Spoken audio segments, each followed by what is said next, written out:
Hi Darren. Hello Maggie. We try to walk a fine line between giving support and allowing somebody to become dependent on us, which of course we don't want. We want to help them manage their own resources and be independent and empowered. Faith sees a bigger picture. Faith is about recognizing the innate dignity and value of every human being, whatever the circumstances, whatever has happened, is happening in their lives. Faith allows me to see that person as a child of God with dignity and value and worth. What they gave me, I would say they gave me a lot of love. A lot of love. Oh, they gave me a lot of love. I mean, they were there for me. They had a lot of time for me. You know. They're very supportive. Very supportive. Yeah. Most of the people, I think, who are involved in our basic care and community groups are people who share that conviction, who are able to see beyond the crimes that people have committed. When we explain what basic care and communities is, or when we try and explain it to people, they often say, oh, that's mentoring. Mentoring is a very popular thing now within the world of criminal justice.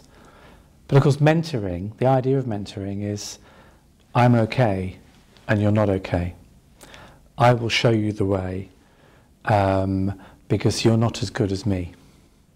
And we don't believe that. They said to me basically, we're not here to judge you. We're not here to babysit you. We're here to help you in whatever it is you need to be helped in. We're just here to advise you, shadow you, point you in the right direction. So like, you know, like basically like I was saying, like we can show you the door, but it's just for you to open it and go in. You know, about what you got out of the training and just... So during the training process, while they're learning about the criminal justice system, they're learning about the sort of people that we support and the type of support that we give them, how we do it and so on. I'm also observing them, how they operate within a group, what sort of values they're expressing in terms of offenders. Just point them in the right direction towards like a walk-in clinic, because I know that there's quite a few of those. Because it's important that we recruit people who are sympathetic to those who've offended, often, if not usually, as a result of troubled pasts, difficult childhoods, deprivation and so on. All our meetings take place in public space.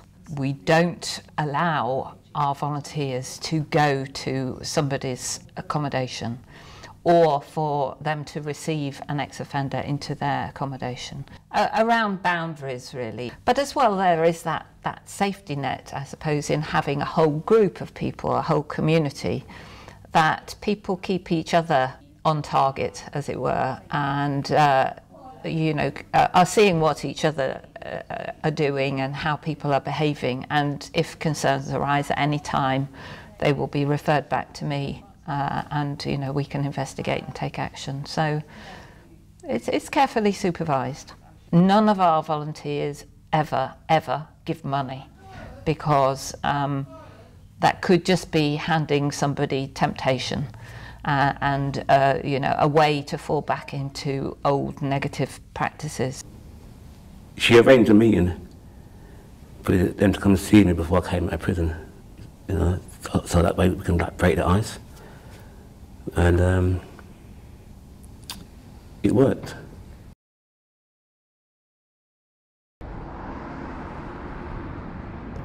The idea really is that we have a chance, he had a chance to relax and chat to us, and we had chat to him. And in fact, he always says that it's so nice going out relaxing, because a lot of the time when they're first out, they have so much time running here to this benefit agent, and they have one night a week where they sit down, just sit and chat, and it's very relaxed, and we talk about all sorts.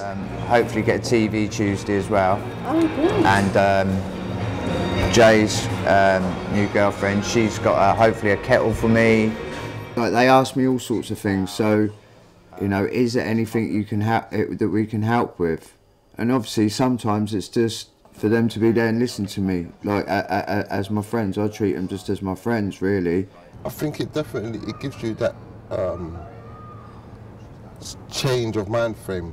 The usual people that you're around maybe not so positive, more different outlook on life and what you should be expecting or what you should be doing, different expectations on you, whereas the group, they have a whole different set of expectations, which it's nice to see other people having for you. It helps you to take them on yourself. Just trying to put more good people around me, really. Do you know what I mean? Like someone always said to me, good will always win over evil. So that's what I'm trying to do this time. I relax, I look forward to it. That's like a proper bit of relaxation time for me. With nice people, and no one's doing no drugs, no, you know what I mean, no one's talking about crime, no one, you know what I mean? It's like, it's helping me change my old lifestyle into a new lifestyle. I'm a bit dyslexic. I'm not good with applications. Sure. Like I said, I can read a book, Yeah. but I probably won't understand it. Yes. So it was nice to have someone there to help me fill out applications. Yes. It was nice to have someone there following me to go to the social, to sign on, to fill in the forms, and it was nice to have, like when I came out, it was nice to have someone follow me down to the HPU, you know. Well, our volunteers they're not professional social workers, they're not welfare workers, they're not people with particular skills in that area, they're not psychologists. They're, in inverted commas, ordinary people, but quite wonderful people in my opinion. Men and women, young and old, different ethnic groups, who want to share their humanity with people who are struggling. What's the next port of call? What can you do about that? It varies really. Sometimes I'll speak to him for 5 minutes. The other day I was speaking to him for about an hour, and it's just really going through what he's been through during that day or any anxieties he's had in between the meetings. Seeing if I can get like 4 or 5 hours free time in the college with a bit of support to help me, because I'm dyslexic, and that obviously to... Each week we meet up with Dee. We give him a mobile top-up and also his Oyster. His Oyster is a godsend to him. He's saying constantly in meetings how much it helps him, and his mobile top-up so that he's able to phone the various agencies that he needs to deal with. When things are hard, when you get out of jail, and I mean, I've only just got a kettle a couple of days ago, so I've been out of prison 8 weeks and I've only just got a kettle. So this is the things, you know, where you struggle, you know, like getting bedding and doing things like that. It's easy to chuck the towel in and think, do you know what, I'm going to go and rob that bedding. I'm going to go and feed myself a quilt. I'm going to go and feed myself a quilt cutter, curtains, kettle and all them things. I'm just going to take them, which is what I would have done. They haven't existed within any sort of should we say kind community, you know, where people are helping each other along. They've existed maybe in a sort of network of people who are looking out for each other to fail or abusing each other, and so that's what they've learnt. It's like I was doing drugs, having to commit crime to get my drugs to feel better. You know, it's like I was my own doctor, do you know what I mean, my own medicator. I just can't do all that mentally and that no more. And the people in that associated world of addiction and crime and that, I just can't be doing with it. I just want nice people around me and to try and change my life. Something similar to what I used to do is happened to one of my families, and seeing the effect it had on my family, on my sister, it's made me realise the effect it might have, the things that I've done might have had on other people. You know, I mean, yeah, I can't change what's happened. Most I can say I'm sorry for what I did. But at the end of the time, but at the end of it, it's like it wasn't really. It was part of me, and it wasn't me. It was what I was under the influence of drugs, I was trying to impress people, well, my companions. I was trying to impress my friends, girls. Yeah, I am sorry for that. And you know, like I said, what happened to my sister made me realise the effect that I've had on people through my past. So if you see the different headings, have you got one where you'd like to start? You're happy with the accommodation, basically? Yeah, other than it's a small room, I'm happy, it's comfortable, it's warm, I can cook a meal, I can sleep there, I can have a hot bath every day, so... Oh, that's good.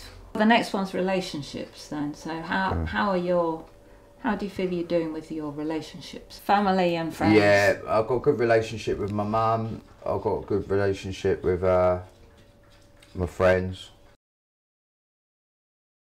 We try to wind things up gradually, not just, you know, be full on there one week and then the next week, right, that's done, no more support.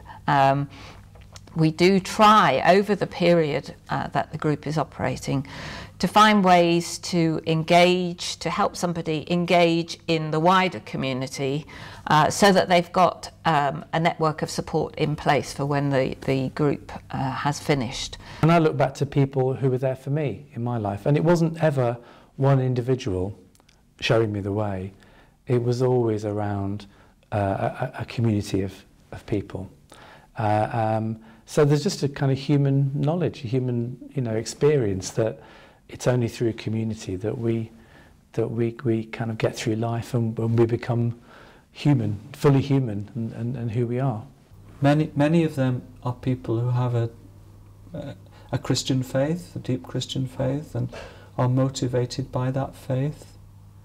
One of the remarkable things that happens, I think, in the groups is that even though there is one particular member of the group, the person leaving prison, who has particular needs, very quickly the whole group begins to realise that we're all on a journey together.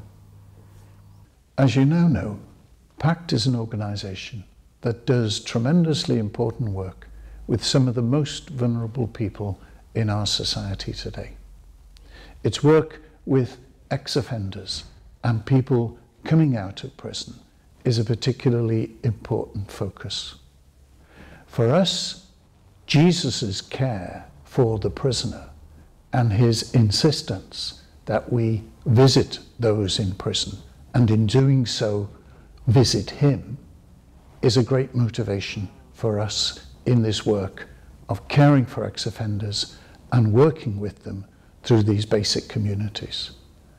So this work is a direct expression of our discipleship and a very concrete expression of our desire to serve the Lord in those who are most vulnerable. So I'm glad to encourage you to get to know this work, understand it, and support it in whatever way you can. That might mean making sure that when you pray, you bring before the Lord those who are in prison, those who are coming out of prison, and those who are going to work with them through these communities. It might mean volunteering to be one of those who work through this system to give that practical support to people coming out of prison. Or it might be that you can make a financial contribution to support this work. Whatever you can do, I thank you, because this is a very concrete and important expression of our love of the Lord and of our discipleship. I thank Pact for their good work, and I hope that this venture goes from strength to strength.